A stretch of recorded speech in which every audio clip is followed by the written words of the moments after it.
Welcome back, and today we are playing out the BF-109Z, and it's as you expected. It's two BF-109 G6s strapped together with weaker engines, because they are from the BF-109 G2.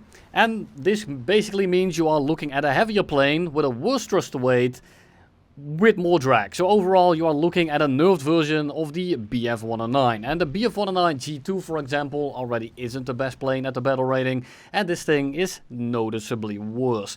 The climb rate is pretty respectable, and that's about the only benefit that you really find with this thing, as well as the sledgehammer of the 4 MK108s. Now the issue is that these guns are hella slow, and if they were strapped on a good airframe, they definitely pack a punch, but when you are rocking a plane like this, where you really need to make that one shot count, having 500 meters a second with very high drag rounds is just not it. If you want that experience, you just fly the BF-109 G6, swap the center gun for the 30 mil, strap on 2 of the gun ports, and you are just looking at a much better experience, which is basically identical, just with more performance. This thing turns like a tanker.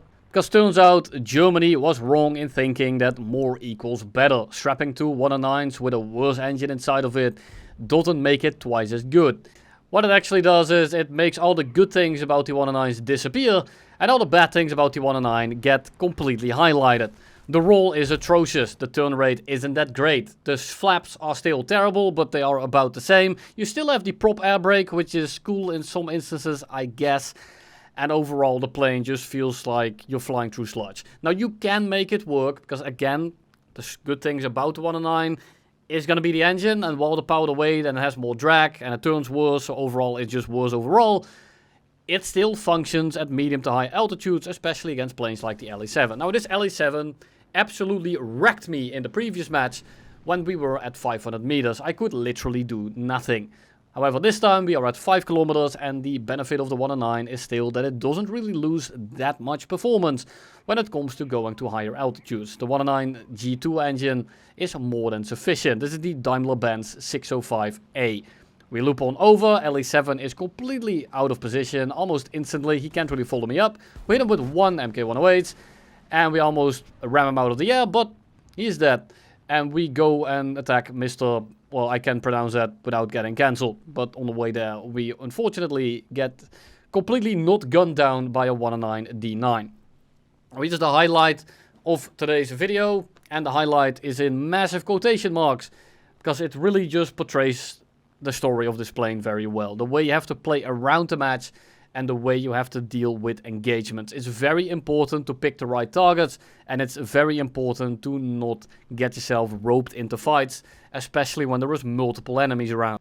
And you can tell that I'm looking around on which yak to engage. You can ask Glitched how much this yak costs over here in the French factory, but we're not able to engage him because we're going too fast, and we're not able to roll into that shot. First yak tree flies into the ground in the background, and we simply just disengage. The fact that there is contrails everywhere is going to make this a lot easier, because it's actually quite easy to spot people despite it being nighttime.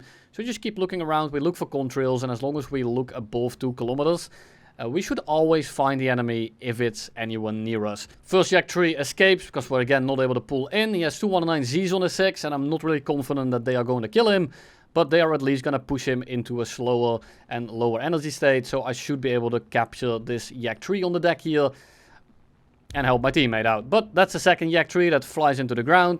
And we are now sacrificing all of our altitude to wrap up this yak tree furball as quickly as we can. Now, this doesn't look particularly exciting, but I just want to show you why we are in this position right here. There's a lot of 109Zs around, and I just want to make sure that we kill as many of these guys before the reinforcements show up. So I'm going to be decently aggressive towards this yak tree, and I'm just going to be chasing him. At this point, I think, well, it's the last one. I see a dot on my map on the left here, so I take a very long range shot.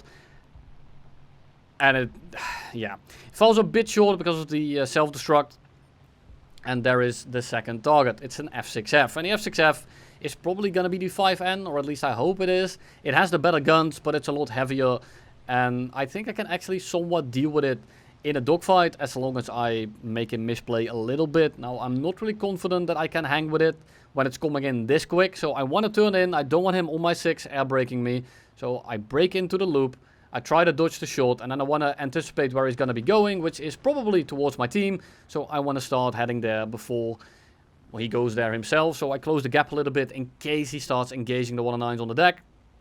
Because then I can actually capture or capitalize on the fact that he's going decently slow and it becomes a relatively easy target. The Yak tree turns around, so I do need to go for him, but I also notice that the F6F in the background is going straight vertical for Mr. Pookston in the 109Z. Now unfortunately he does go down, he loses his fursuit, and now I feel like I want to pressure him because I have a feeling that he wanted to go vertical. Now he doesn't do this, instead he actually dives to the deck, he cashes in his altitude to run away from me, which is fair, I guess. I think he could have gotten away with actually trying to fight me here, but I'm just gonna break off. I also forget that I have two teammates directly behind me, so I think he did the right thing in trying to dive away. The issue is he dove a little bit too far, and he gives me the altitude advantage, so I'm just gonna turn all my speed into altitude and climb on his 6. I will outclimb the F6F relatively easily, because we are sitting at about 20 meters a second, I believe.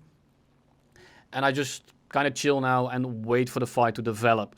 We have the F6F flying away. We are storing a lot of energy in our balls here. The Yak tree in the background is dogfighting, however, and I kind of want to help my teammate because I know that that Yak tree is going to win that fight relatively easily if they misplay it at all.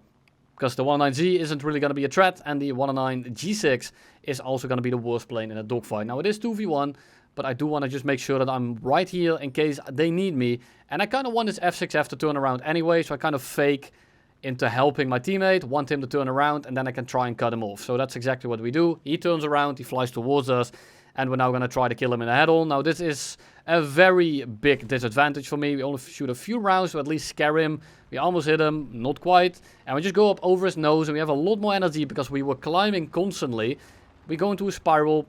I'm going a bit more horizontal to make sure that I'm fast enough to get out of his guns. He doesn't have the energy to keep up with me, and he kind of just flops directly underneath us and gets killed like the dead fish that he is. I mean, the F6F really doesn't do that much in this game. The F6F 5N is a relatively poor performing plane, but he misplayed a little, he paid the price, and now we are going to go for the Yak tree. Now the issue is we have 3 Yaks in the area. They're all above us bar 1. My teammate is about to get clapped. This one is in a dogfight with a Yak tree, and it's the only one I can engage, and I want him gone. So I just go for him. I can follow that roll. He dodges me, but I push him wide, and now my friendly has a very free shot on the Yak tree. And he misses it. Now, it is 2v3. I have a feeling that that BF-109 is about to survive for approximately 12.5 seconds, and perhaps 2/10. Not looking very hot. So I just disengage. I can't really do anything. All I can do is disengage and pray that they all go for the guy on the deck. And that's exactly what happens. Third Yak crashes into the ground, and we turn around the second that other Yak tree starts engaging. Now, I need to kill one here before my friendly dies, but it's not gonna happen. He dies right on the spot. But the other 2 Yak trees did dive to the deck. I now have an altitude advantage, and although this will be very short-lived, because I am on the clock here, I have the positional and energy advantage, but this won't last very long, because both these planes, especially at this altitude, completely outperform me, and there's 2 of them. One of them is hard enough, 2 of them is a tiny issue. So we merge, we don't engage anyone, and we go straight up. The only thing I want to engage right now is Mr. Gao or whatever, because he has the highest energy. I can deal with the other guy, I can kill him, but I'm 100% dying to the first one. So I'm just going to focus on the only one that's actually posing a threat right now, and hope that I kill him quick enough so that I can still use my energy advantage for the second one in the background. So we go up, we spiral, we are just out of range for him to pitch into us. We are just going to sit directly above him, and now I have to make a choice. They are sitting right next to each other. The guy on my right still has a higher energy state, so I do need to go for him. But if in this position the other Yak shows weakness, I will probably go for him. But the Yak tree makes a play. He starts turning in. I'm going to start turning out. I dodge his first shots. I then start turning very hard flat. I jink his shot a little bit. Works out perfectly. He is stalled out. We go straight up. 109s still have hella power, despite being overweight and very draggy. He is stalled out. He ain't going nowhere. We line up the guns, and we implode his balls. And that's all she wrote. This Yak tree then flies back to the runway, and that is the game. And then for the last clip here, we have a P-51 D-30 chasing our 190. Who's a fraud, by the way, if you're watching this. I see you. Lies are on the way. Copyright infringement has occurred. But we're going to save him anyway. He has been looking for help for a while now. He's been running away. Wasn't able to catch him. He map borders. Runs into us. I tell him to fly straight. Tell him to just do nothing. And I will deal with the P-51. And that's exactly what we do. We have ample speed and altitude. We just go straight up. He can spray me with 50 cals, but he isn't going to get very far. And the more he maneuvers, the more speed he loses. The P-51 D-30 isn't particularly great when it comes to low speed dogfighting. I know this all too well. So we just make sure that this guy flies into my guns. I don't have to rush it. I have my time. I'm going 600. He's going nowhere near that. He is turning. He's below us. And I just need to make sure that I don't fly into his gun. So I just kind of go over him. I level out. I fly up 90 degrees over him again. Just to make sure he has to turn fully in order to get a shot in. Loses the most amount of energy that he could.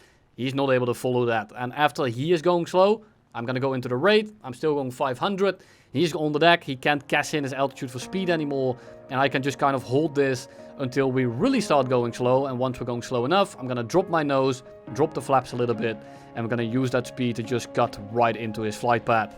We squeeze the trigger, we implode his balls. And that's all I have for you today. Thank you all for watching. Don't buy this shit heap. And I'll see you in the next one.